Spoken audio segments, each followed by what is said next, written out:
అరే అరే రే, వద్దొద్దు ఐషు, నువ్వు ఆయన డిస్టర్బ్ చేయకు. ఏం మాట్లాడాలో రేపొద్దున మాట్లాడుకో. నీకు తెలుసు కదా ఆయన ఆరోగ్యం బాగోలేదని. కనీసం నిద్ర అయినా సరిగ్గా పూర్తయితే బాగుంటుందని నా ఉద్దేశం. ఐశ్వర్యకి వదిన మాటలు కొంచెం కంగారుగా అనిపించాయి. తను ఏమాత్రం ఆలస్యం చేయకుండా పృథ్వీ రూంలోకి వెళ్ళింది. అన్నయ్య, అన్నయ్య, ఏమైంది నీకు? వదినా, వదినా, తొందరగా రా వదినా. ఈ చెత్త మొహంది లోపలికి ఎప్పుడు వెళ్ళింది? చిచి, నా ప్లాన్ మొత్తం పాడు చేసేలా ఉంది. అబ్బా, ఇప్పుడు ఏం చెయ్యాలి? వస్తున్నా వస్తున్నా ఐశ్వర్య. అయ్యయ్యో వదినా, చూడు వదినా, అన్నయ్యకి ఏమైందో? మా అన్నయ్య కింద ఇలా పడ్డాడేంటి? అయ్యయ్యో దేవుడా, ఏమైంది ఈయనకు? పృథ్వీ తన రూంలో బెడ్ పక్కన పడున్నాడు. తన నోటి నుంచి రక్తం కూడా వస్తోంది. ఐషు పృథ్వీని అన్నయ్య అన్నయ్య అంటూ పిలుస్తూనే ఉంది. అయినా పృథ్వీకి స్పృహ రాలేదు. బహుశా పృథ్వీ శ్వాస శాశ్వతంగా ఆగిపోయిందేమో. ఏమైంది పృథ్వీకి? పృథ్వీ, పృథ్వీ, లేయ్. వదినా, డాక్టర్కి కాల్ చేయి తొందరగా వదినా. డాక్టర్? ఇప్పుడే పిలుస్తాను. హలో విక్రమ్, పృథ్వీకి సడన్ గా ఏమైందో తెలీదు. అతను కింద పడిపోయాడు. నువ్వు తొందరగా ఎవరైనా డాక్టర్ని తీసుకుని ఇంటికి రావా? పృథ్వీ, పృథ్వీ. వదినా, ఇప్పుడు డాక్టర్ని పిలిపించి ఉపయోగం లేదు. అన్నయ్య ఇక మనకి లేడు.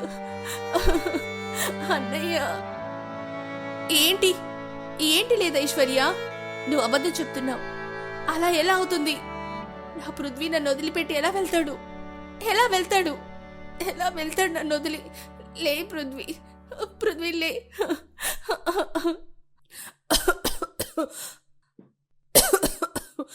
వదినా, వదినా ఊరుకో వదినా. ఇంకెంత ఏడ్చినా లాభం లేదు. ప్రణతి ఏడ్చి ఏడ్చి తన గొంతు పోయింది. అందుకే ఐశ్వర్య తన వదిన కోసం ఒక గ్లాస్ మంచినీళ్లు తెచ్చి ఇచ్చింది. వదినా, ఇదిగో నీళ్లు తాగు. వద్దు, నాకేమీ వద్దు, వద్దు ప్లీజ్ వదినా. ఓవర్ యాక్టింగ్ చేస్తూ చేస్తూ ప్రణతి క్యారెక్టర్లోకి దిగిపోయింది. తగ్గి తన గుండెల్లో మంట మొదలైంది. అందుకే ఇక ఏమనకుండా ప్రణతి ఐశ్వర్య ఇచ్చిన నీళ్లు తాగింది. నాకేమైంది? నా గొంతు ఎండిపోతుంది. ఎందుకు ఐషు నువ్వు నాకు ఏం తాగించావు? నేనా? నువ్వే. నాకు శ్వాస ఆడట్లేదు. నిజం చెప్పు ఐశ్వర్య, ఏం తాగించావు నువ్వు? నా ముద్దుల వదినా, నేను నీకు విషం ఇచ్చాను. నీ ప్రాణాన్ని కాపాడాలనుకుంటే కాపాడుకో. ఏంటి ఏంటి నువ్వు చెప్పేది? తను విషం తాగిందని తెలియగానే ప్రణతి బెడ్రూమ్లో నుంచి బయటకొచ్చింది. నేనిప్పుడే పోలీస్ కంప్లైంట్ ఇస్తాను. నేను వదిలిపెట్టను ఐశ్వర్య. విక్రమ్ని వెంటనే రమ్మంటాను. పోలీసులకి కంప్లైంట్ ఇస్తావా? ఇప్పుడు నీ దగ్గర చాలా తక్కువ టైం మిగిలింది వదినా. ప్రణతికి చాలా బలహీనంగా అనిపించింది. తను అక్కడికక్కడే కుప్పకూలిపోయింది. లేచి నడవడం చాలా కష్టంగా అనిపిస్తోంది. నీకేం కావాలి? ఇదంతా ఎందుకు చేసావు ఐశ్వర్య? మా అన్నయ్య ప్రాణాలు తీసేసి ఇప్పుడు నాటకాలు ఆడుతున్నావా? నీకు బతకాలనుంటే మా అన్నయ్యని ఎందుకు చంపావు? ఎలా చంపావు? అన్ని నిజాలు చెప్పు. నా దగ్గర నీకు ఇచ్చిన విషయానికి విరుగుడు మందు కూడా ఉంది. నువ్వు నిజం ఒప్పుకోగాని నీకు విరుగుడు మందిస్తాను. ప్లీజ్ ఐశ్వర్య, నేనేం చెయ్యలేదు. నన్ను వదిలిపెట్టు. నా మాటలు నమ్ము. నన్ను బ్రతికించు ఐషు, ప్లీజ్. ఇందుకే చెప్పాను కదా, బతకాలంటే నిజం చెప్పమని. మళ్ళీ ఎందుకు నీ అబద్ధాలతో నన్ను మబ్బి పెట్టాలని చూస్తున్నావు? చెప్తా. పృథ్వీని నేనే చంపేశాను. నాకు తోడుగా విక్రమ్ ఉన్నాడు.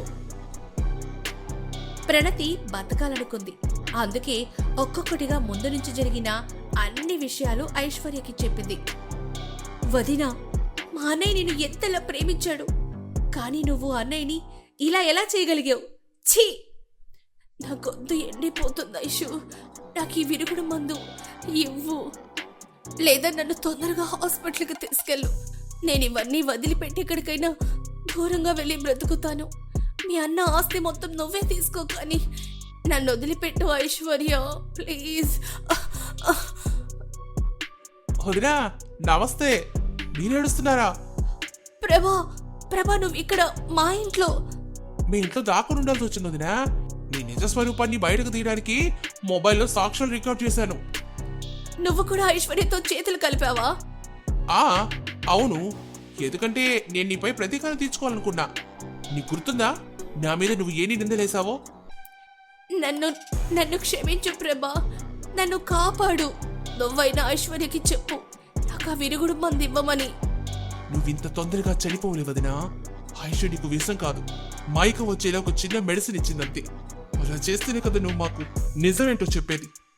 ఆయుషు, నీ ప్లాన్ సక్సెస్ అయింది చూడు. నువ్వు నిజంగానే అన్ని నిజాలు మాకు చెప్పేశావు. అవును వదినా, నువ్వు ఆ నీచుడు విక్రమ్తో నడుపుతున్న ప్రేమాయణమంతా మాకు ముందుగానే తెలుసు. మీ ఇద్దరి నుంచి సాక్ష్యాలు స్వీకరించాలని ప్రయత్నించాం. ఇప్పుడు అగ్ని సాక్ష్యాలు కూడా దొరికాయి. ప్రభా, నువ్వు వెంటనే పోలీసులు పిలువు. ఈమె నా అన్నయ్య ప్రాణాలు తీయాలని ప్రయత్నించానా? అంటే పృథ్వీ. హాయ్ ప్రణతి మేడం, నేను ఇంకా చచ్చిపోలేదు, బతికే ఉన్నాను. ప్రణతి మేడం ఒక్కరే ఎందుకు, తన ప్రియుడు విక్రమ్ కూడా ఒక ఫేక్ డాక్టర్ని తీసుకొని వస్తూ ఉంటారు. ఇద్దరిని కలిపి పోలీసులకు పట్టిద్దాం. పృథ్వీ ప్లీజ్, నన్ను పోలీసులకు పట్టియద్దు. ఎందుకు నన్నంత మోసం చేశావు? ఎందుకు ఇన్ని నాటకాలాడు? నీకు నేను నచ్చలేదని చెప్తే నేనే సైలెంట్గా వెళ్ళిపోయావండి కదా. కానీ నువ్వు నన్ను నమ్మించి గొంతుకోయాలనుకున్నావు. ఛీ, నీ మొహం చూడాలంటేనే అసహ్యం వేస్తోంది. కాసేపటికే పోలీసులు అక్కడికొచ్చారు. పృథ్వీ, మిమ్మల్ని చంపాలని ఎవరు ప్లాన్ చేశారు? ఇదే నా భార్య ప్రణతి. తీసుకెళ్ళండి దీన్ని. ఆయన అరెస్ట్ చెయ్యి. పృథ్వీ, మీరు అన్ని సాక్ష్యాలు తీసుకొని పోలీస్ స్టేషన్కి రండి. పోలీస్?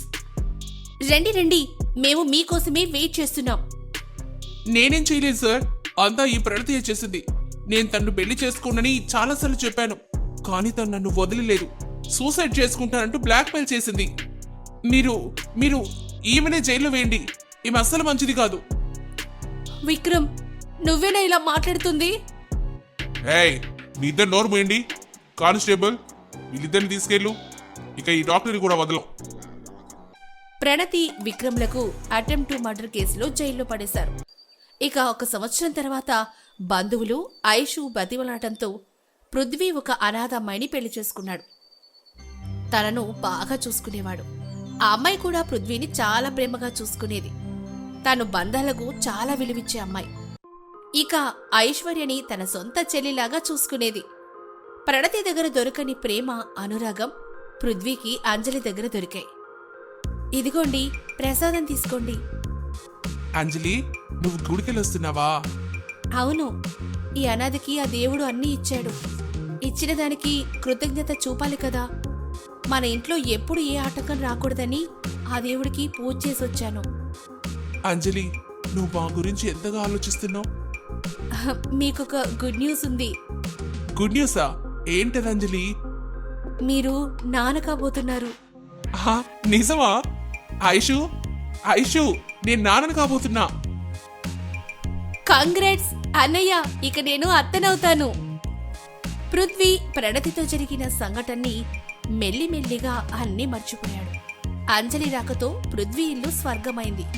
ఒక మంచి లైఫ్ పార్ట్నర్ మనకున్న అన్ని బాధలను తీర్చి మన లైఫ్ ఆనందంతో నింపేస్తారు. అదే ఒక నీచమైన ఆలోచనలు ఉన్న లైఫ్ పార్ట్నర్ బంధాన్ని తెంచుకోవడానికి ఏవైనా చేస్తారు. అయితే ఫ్రెండ్స్, మీరు మీ లైఫ్ పార్ట్నర్ని బాగా ఆలోచించి ఎంచుకోండి. ఈ కథ మీకు ఎలా అనిపించిందో కామెంట్ చేసి మాకు తెలపండి. ఇంకా మా ఛానల్ని సబ్స్క్రైబ్ చేసుకోకపోయింటే వెంటనే సబ్స్క్రైబ్ చేసుకొని బెల్ ఐకాన్ నొక్కండి. హరేరే, ఈ వీడియోని లైక్, షేర్ చేయడం మర్చిపోకండి. మళ్ళీ త్వరలోనే ఇంకొక కొత్త సిరీస్తో మళ్ళీ కలుద్దాం. నమస్తే.